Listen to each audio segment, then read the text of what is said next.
Hello အားလုံးပဲမင်္ဂလာပါဆိုတော့ဒီလိုဒီ2026ထဲမှာပေါ့နော် Facebook ရဲ့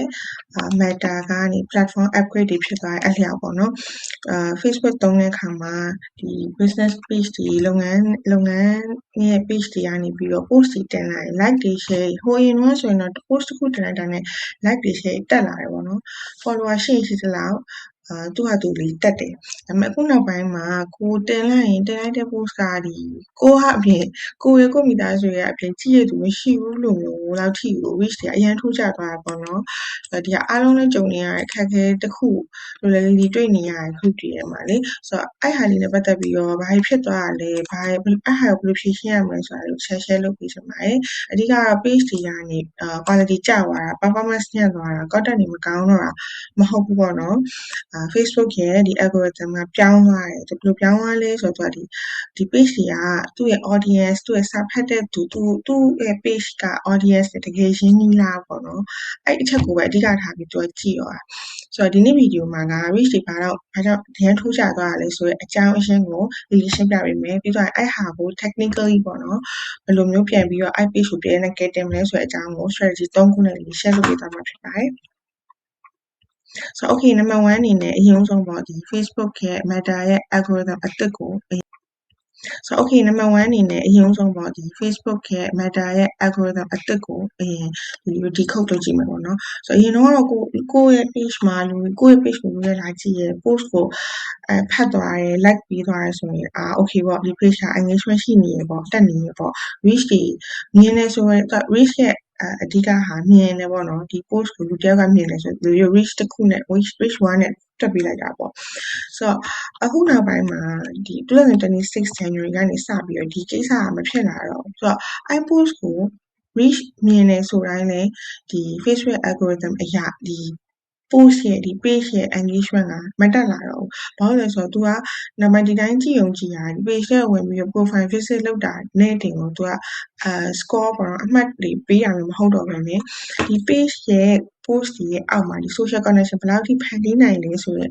ဟာပေါ်မှာပဲဒီလူအချင်းချင်းဘယ်လောက်ထိ connection ရတယ်ဆိုတဲ့အတွက်ပဲ तू က score အမှတ်ပေးရတာပေါ့နော်ဆိုတော့ဒီလူတယောက်ကဒီလူကို post တင်လိုက်တဲ့ post ကို तू ဝင်ကြည့်သွားတယ် like လုပ်သွားတယ်ဒီတိုင်းပဲပြီးတော့ဆက်ပြီး scroll လုပ်သွားတယ်ဆိုတာနေ့တင်မကဘဲနဲ့နောက်ထပ်တစ်ယောက်ကို maybe တငယ်ချင်းလေးဖြစ်မယ်မိသားစုလည်းဖြစ်မယ်သူ့ကို share လုပ်ပေးခြင်းစိတ်ပေါက်တဲ့အထိပေါ့နော်ဒါမှမဟုတ်လေအဲ့လူကဒီ post ကိုဖတ်ပြီးတော့ဒီ comment မှာတခုခုဝင်ပြောသွားတဲ့အထိဖြစ်အောင်လုပ်နိုင်ဖို့လိုတယ်ဆိုတော့အဓိကတော့ content type တွေလည်းပြောင်းသွားဖို့လိုတယ်ပေါ့နော်ဆိုတော့အောက်မှာဒီ social connection ဘယ်လောက်ထိဖန်တီးနိုင်လဲဆိုတဲ့ဟာပေါ်မှာပဲဒီလူအချင်းချင်းဘယ်လောက်ထိ connection ရတယ်ဆိုတဲ့အတွက်ပဲ तू score အမှတ်ပေးရတာပေါ့နော်ဆိုတော့ဒီလူတယောက်ကဒီလူကို post တင်လိုက်တဲ့ post ကို तू ဝင်ကြည့်သွားတယ် like လုပ်သွားတယ်ဒီတိုင်းပဲပြီးတော့ဆက်ပြီး scroll လုပ်သွားတယ်ဆိုတာနေ့တင်မကဘဲနဲ့နောက်ထပ်တစ်ယောက်ကို maybe တငယ်ချင်းလေးဖြစ်မယ်မိသားစုလည်းဖြစ်မယ်သူ့ကို share လုပ်ပေးခြင်းစိတ်ပေါက်တဲ့အထိပေါ့နော်ဒါမှမဟုတ်လေအဲ့လူကဒီ post ကိုဖတ်ပြီးတော့ဒီ comment မှာတခုခုဝင်ပြောသွားတဲ့အထိဖြစ်အောင်လုပ်နိုင်ဖို့လိုတယ်ဆိုတော့အဓိကတော့ content type တွေလည်းပြောင်းသွားဖို့လိုတယ်ပေါ့နော်ဆိုတော့ဒါကိုတွေကဘယ်လိုခေါ်လဲဆိုတော့ဒီ conversion to conversation လို့ခေါ်တာပေါ့ post ကိုမြင်ပြီးတော့conversation ဖြစ်တဲ့အထိသွားရမယ်ဘယ်လိုဖြစ်နိုင်လဲဆိုတော့ post တင်လိုက်တာမြင်လိုက်တယ် like လုပ်သွားတယ်ကြော်သွားတယ်ဆိုရင်ဒီ post က no အမှတ်မရှိဘူးဘယ်လိုလဲဒီ post က quality မကောင်းဘူးကွာpost ကိုမြင်သွားဟာဘာလဲအောက်မှာတစ်ခုဝင်မေးတာဖြစ်ဖြစ် share လုပ်လိုက်တာဖြစ်ဖြစ်ဒါမှမဟုတ်ရင်အဲ့မှာပါတဲ့ဒီ pattern မှာနှိပ်ပြီးအဲ့ page ကိုစကားပြောတာဖြစ်ဖြစ်အဲ့လို interaction တစ်ခုပါမှကိုalgorithm ကအလုပ်လုပ်တော့မဲ့ပုံစံမျိုးဖြစ်သွားတာပေါ့နော်ဒီ2026ကနေစပြီးနောက်ပိုင်းမှာ likes တွေအများကြီးရဖို့ထက်ကိုယ့်ရဲ့ post တွေအောက်မှာစကားဝိုင်းလေးတွေဖြစ်လာဖို့discussion လေးတွေဖြစ်လာဖို့တယောက်နဲ့တယောက် share လုပ်တဲ့ဟာမျိုးဖြစ်လာဖို့ပို့ပြီးတော့အရေးကြီးလာပြီပေါ့နော်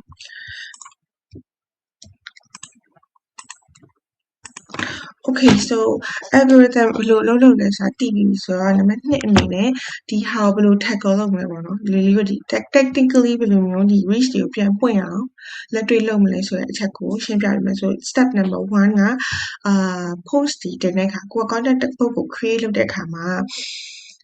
ပုံစံအများကြီးနဲ့ create လုပ်ဖို့လိုတယ်။2026မှာ Meta algorithm ကလူတစ်ယောက်ချင်းစီရဲ့အကြိုက်ကိုသူသိနေပြီးသားဖြစ်သွားပြီ။ဒီလူက okay ဒီလူကဒီဘယ်ချိန်မှာဒီ Facebook ကိုသုံးတယ်။ဘယ်ချိန်မှာတော့သူ scroll လုပ်တယ်ပေါ့နော်။ဥပမာထားပါတော့မနက်ပိုင်း bus ကသူရုံသွားတယ် bus ကစီးတဲ့အချိန်မှာ scroll လုပ်နေတယ်။ဘယ်ချိန်မှာတော့သူကပစ္စည်းတွေကိုရှာတတ်တယ်။ဘယ်ချိန်မှာတော့ဘယ်လိုအဲ့ဟာတွေအကုန်လုံးသူ့ရဲ့ algorithm ကအကုန်သိထားပြီးသားပေါ့နော်။ပြီးတော့တချို့ video ကြည့်ရကြိုက်တယ်တချို့ကစာဖတ်ရကြိုက်တယ်တချို့ကကျတော့ပုံလေးတွေဖြစ်ရကြိုက်တယ်တချို့ကျ shopping ထွက်ရကြိုက်တယ်ဒါမျိုးပေါ့အဲ့တော့လူတွေရဲ့အကြိုက်ကိုသူသိပြီးသားဖြစ်တဲ့အတွက်ကြောင့်မို့လို့သူက content တစ်ခုတင်လိုက်မှဆိုရင်အဲ့ content ကိုသူပုံစံမျိုးစုံနဲ့လိုချင်တော့ multi format နဲ့လိုချင်တယ်လို့ပြောရပါတော့ဆိုတော့ဥပမာ video တင်ပြီးရင်အဲ့ဒီထဲကဒီအချက်လက်လေးတွေ key points လေးတွေကိုဒီလို carousel ဆိုပေါ့နော်ပုံအစင်လိုက်ပေါ့ဘေးကိုဆွဲလိုက်ရင် carousel လိုမျိုးပြန်လို့တင်မလားပေါ့နော်ဒါ idea 1ပေါ့အဲ့ဆိုရင် video ကြိုက်တဲ့သူစီကိုလည်းရှာမယ် carousel ကြိုက်တဲ့သူစီလည်းရှာမယ်အဲ့ဟာကိုပဲအခုလို video လုပ်ထားတဲ့ video ကို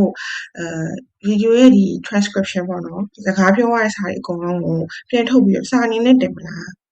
အဲ့လိုလည်းရှာရကွယ်ဆိုတော့အဲ့ content တစ်ခုကိုပဲပုံစံအမျိုးစုံနဲ့multi format နဲ့လုပ်စီစဉ်တာသူ့ရဲ့အဲ့ဒါဘာဖြစ်လို့လဲဆိုတော့နောက်ပိုင်းသူ့ရဲ့ပြောင်းသွားတဲ့ Andromeda ဒီ S manager မှာထည့်ထားတဲ့ AI အတွက်ပေါ့နော်သူက multi format တွေကိုသူ့ကိုပေးပါနံပါတ်2အနေနဲ့ကကြတော့ဘာလုပ်လို့ရလဲဒါ hack တစ်ခုပေါ့နော်ဘာလုပ်လို့ရလဲဆိုတော့လူတွေကpost လေးတင်သွားကြ stories ကိုမနက်ဖြန်အားမအချိန်ရမှတတိယမှတင်တာပေါ့နော်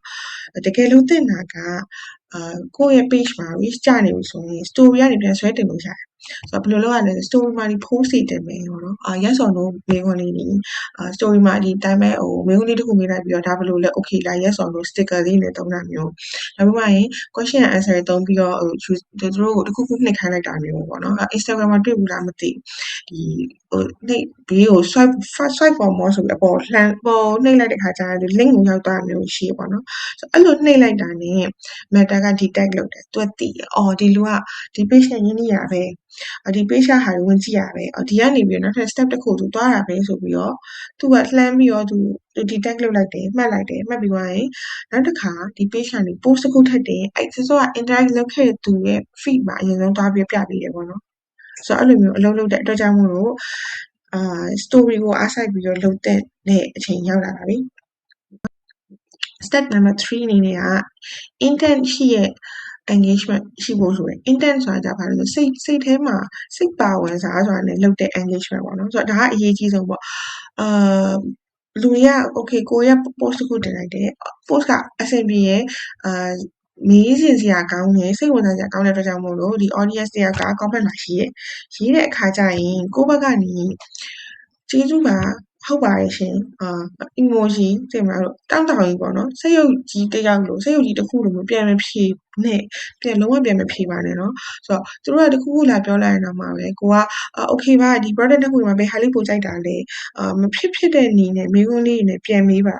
ဆိုတော့အဲ့ဟာလေးလို့ဘယ်လိုခေါ်လဲဆိုတော့ဒီ engagement ကို loop လုပ်တာပေါ့နော် looping engagement လို့ခေါ်တယ်ဆိုတော့ဒီ content တစ်ခုအောက်မှာ looping engagement တွေများလာရင်ဒီ post ကအလုပ်ဖြစ်တယ်ဒီ post အောက်မှာလူရဲ့ discussion ဖြစ်နေရဆိုပြီးတော့ Meta ကသတ်မှတ်တဲ့အတွက်ကြောင့်မို့လို့သူကဒီ post ကိုဟိုးမြင်ဆုံးတင်ပေးလိုက်မှာပေါ့ဆိုတော့စကားပြောတဲ့အောက်မှာ conversation တွေများလာလေ reach ကသူ့သဘာဝအတိုင်းတက်လာတာပေါ့နော် okay နောက်ဆုံးတစ်ခုအနေနဲ့လေးအနက်တတိပေးချင်တာတစ်ခုကကြတော့ခုနောက်ပိုင်းတင်တဲ့ post တွေမှာ engagement page တွေကိုလုံးဝရှောင်ပါအဲ့ဒီမှာ memes တွေလည်းပါတယ်ပေါ့နော်ပြောမယ်ကိုယ့်ရဲ့ page နဲ့ကိုယ့်ရဲ့ business နဲ့မကိုက်ညီတဲ့ကိုယ့်ရဲ့ business ရဲ့ goal ရဲ့ objective တွေရဲ့သူ့ရဲ့ brand တွေအနေနဲ့မကိုက်ညီတဲ့ content တွေတင်တာမျိုးကိုရှောင်စေချင်တယ် short စေချင်တယ်အဲ့ဟာတွေက reach တက်တယ်လို့ထင်ရပေမဲ့ဒါရေတိုအတွက်ပဲပေါ့နော်ဒီ2026ရဲ့နောက်ပိုင်းမှာဒီကိစ္စတွေကအလုပ်ဖြစ်မှာမဟုတ်တော့ဘူးနောက်ပြီးတော့ရင်ဒီရေးတဲ့ခါ content အောက်ဆုံးမှာဒီလေး call to action ထည့်ရမလားအောက်ဆုံးမှာပေါ့နော်ဘယ်ကိုဆက်သွယ်ပါ messenger လေးကိုလာလိုက်ပါ or like ဘာလေးကို comment လုပ်လိုက်ပါပေါ့ mostly giveaway တွေမှာဆိုရင်ရေးခိုင်းနေပေါ့နော်အောက်မှာ like ပေးပါနံပါတ်1လို့ရေးခဲ့ပါ2လို့ရေးခဲ့ပါဥပမာ SME လို့ရေးခဲ့ပါအဲ့ဆိုရင်လာပြီးဆက်သွယ်ပါမယ်ပေါ့အဲ့လိုမျိုးစကားလုံးတွေနဲ့ပြီးတော့ repetitive comment တွေဆိုရင် Meta ကချင်းအခု detect လုပ်နိုင်ပါတယ်သူ့ထဲမှာ AI တွေအများကြီးထည့်ထားတဲ့အတွက်ကြောင့်မို့လို့ဟိုအချိန်တော့မဟုတ်တော့ဘူးပေါ့နော်တခုခု detect ဖြစ်သွားပြီခဏသူကြိုက်တာလုပ်နေပြီဆိုရင်အဲ့ page က အရင်ကထက်ပိုပြီးတော့ဝါနိုင်နေညီနိုင်တဲ့ဝါကတ်တွေအနီကတ်တွေအများကြီးပြခံရမှာပေါ့နော်ဆိုတော့အဲ့ဟာလေးသတိထားပေးပါပြီးရင်မဆိုင်တဲ့ဟာတွေမတင်ပါနဲ့ဒီအဲ့လိုလုပ်မယ်ဆိုရင် page ကိုတော့မတိမတာလေးကိုယ်မတိလိုက်ဘူးသူ shadow ban လုပ်တတ်တယ်ပေါ့နော်သူကအဲ့လိုမျိုးနောက်ကိုပို့လိုက်ပေါ့ IP show ဒါတွေလေးတွေမြင်နေရဘူးဆိုတော့ကို page ကိုတမိုးထားရဆိုရင်ဒါမျိုးတွေမတင်နေတော့ပေါ့နော်နောက်ပိုင်းကစပြီးတော့ quality ရှိရ value driven ဖြစ်တဲ့ content တွေတင်မယ်ပြီးတော့ရင်ကိုယ့်ရဲ့ business နဲ့ဆိုင်တဲ့ content တွေကိုတင်မယ်ပေါ့နော်နောက်တစ်ခုကကြာလူတွေစိတ်ဝင်စားမယ့်အရာနောက်ပြီးသူတို့အောက်မှာဆွေးနွေးစရာလေးဖြစ်မဲ့ကိစ္စမျိုးတွေ topic မျိုးတွေကိုပြန်ပြီးတော့စဉ်းစားဖို့လိုပါတယ် content pillar content strategy အစအဆုံးပြန်ချနိုင်ဖို့ကောင်းပါတယ်ဒီအတွေ့အကြုံရပြောရမယ်ဆိုရင်တော့တောက်လျှောက်ပေါ့နော် content တွေရေးတဲ့အခါမှာစေနာပါ content တစ်ခုရဲ့ value ကလေtrend ကိုလိုက်တာပဲဖြစ်ဖြစ်เนาะ trend ကိုလိုက်တာပေါ့နော်အဓိက trend ကိုလိုက်တာပဲဖြစ်ဖြစ်ဒီ information တွေလောက်တာပဲဖြစ်ဖြစ် creative campaign တွေလောက်တာပဲဖြစ်ဖြစ်ပေါ့နော်စေနာပါ content တစ်ခုရဲ့ value က page အတွက်အရန်ကောင်းတယ်အဲ့အမျိုး evergreen content လို့လည်းခေါ်ရပါတော့အမြဲ performance ကောင်းနေစီရဲ့ content မျိုးတွေဖြစ်ပါတယ်ဆိုတော့အဲ့လို content တွေများများဖန်တီးဖို့စဉ်းစားထားလို့ရပါတယ်လူတွေသိမ်းထားခြင်းပဲတယောက်ကို share လုပ်ခြင်းပဲသတင်းဆက်ဆက်တွေဘဟုတုတတွေ knowledge တွေကိုပဲအဓိကထားပြီးတော့နောက်ပိုင်းမှာလုပ်စီချင်ပါတယ်Okay ဆုံးသက်ရရင်တော့2026ရဲ့ Facebook algorithm ကိုနားလည်သွားပြီဆိုရင် algorithm ကတကယ်တော့ social connection ကိုများများဖန်တီးပေးစေခြင်းနဲ့သဘောတဘာဝမှာရှိရပေါ့နော်ဆိုတဲ့အခါကျတော့ကိုယ့်ရဲ့ algorithm ကိုတွားကစားနေရလို့မဟုတ်ဘဲနဲ့ဒီမှာတကယ်ကိုကိုယ့်ရဲ့ပရိသတ်ကိုယ့်ရဲ့ audience ရဲ့စိတ်နေစိတ်ထားကိုနားလည်အောင်အရင်လုပ်သင့်တယ်အဓိက target audience ကိုပြန်စဉ်းစားဖို့လိုလာပြီနောက်ပြီးတော့ဒီ personal ပေါ့နော် personal အကုန်လုံးလည်းပြန်ပြီးတော့ချဖို့လိုတယ် target segment တွေလည်းပြန်ပြီးတော့ဆွဲရမယ်ပေါ့နော်ပြီးတော့ target audience အလိုက်သူတို့ရဲ့စိတ်နေစိတ်ထားသူတို့ရဲ့ဘယ်လိုအချိန်မှာဘယ်လိုမျိုးဖြစ်တတ်တယ်ဆိုတဲ့ဟာနားလည်အောင်အရင်လေ့လာပြီးတော့မှ content တွေဖန်တီးသင့်တယ်လို့လီလီကအကြံပေးချင်ပါတယ်ဒီနေ့လီလီပြပြရဲ့နည်းလမ်းတွေကို page မှာချက်ချင်းလက်တွေ့စမ်းကြည့်ပါနော်အပြင်ရလက်ဘယ်လိုမျိုးရှိရဆိုတာလည်းဒီ comment တွေအောက်မှာပြပြပေးလို့ရပါတယ်နောက်ဆုံး bonus tip အနေနဲ့အဆုံးထိကြည့်သွားတဲ့သူတွေအတွက် bonus tip လေးတစ်ခုထည့်ပေးချင်ပါတယ်ဒါကဘာလဲဆိုတော့